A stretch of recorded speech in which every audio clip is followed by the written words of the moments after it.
m'appelle Jean-Baptiste Levé, je suis créateur de caractères typographiques. Je dirige une société de vente de caractères sur internet qui s'appelle Production Type. J'enseigne la typographie et je représente l'association typographique internationale également. Mon parcours a commencé par des études en design graphique à l'école Estienne, puis une spécialisation en création de caractères typographiques. En 2009, j'ai cofondé une première fonderie, une société de création et de distribution d'alphabets. Puis en 2013, j'ai fondé ma propre société.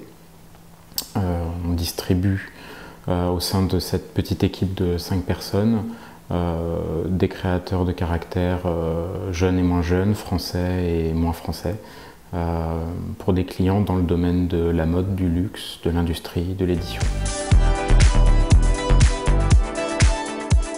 Le leitmotiv, il y en a plusieurs. D'un strict point de vue créatif, je vais voler la phrase de José Mendoza qui préconise de toujours équilibrer rigueur et sensibilité.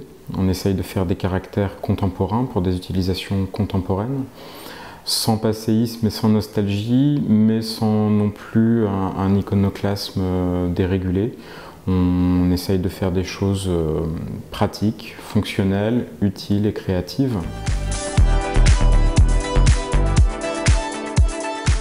Rencontrer des designers et prêcher une forme de bonne parole auprès de ces designers, c'est une manière de dresser des ponts et puis nuancer cette image de designer vivant dans une tour d'ivoire, créant des alphabets en méconnaissance complète du contexte d'utilisation.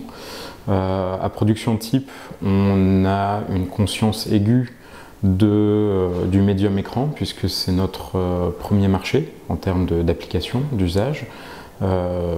L'idée, par cette conférence, est de pouvoir proposer non seulement le point de vue d'un designer, mais aussi, à ma petite échelle, des éclairages sur des bonnes pratiques pour choisir et utiliser des caractères de manière pertinente dans des supports écran.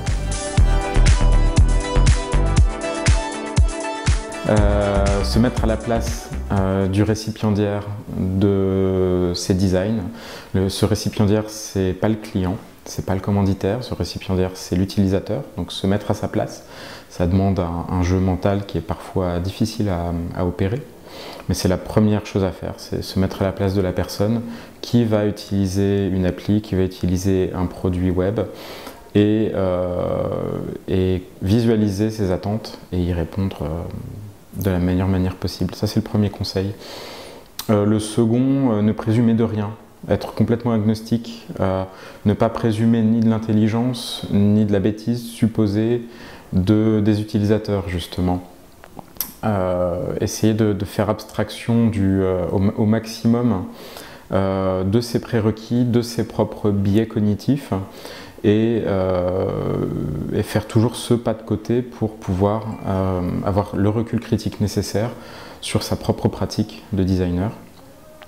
Le troisième conseil, ne jamais choisir un caractère en se basant sur le nom de ce dernier.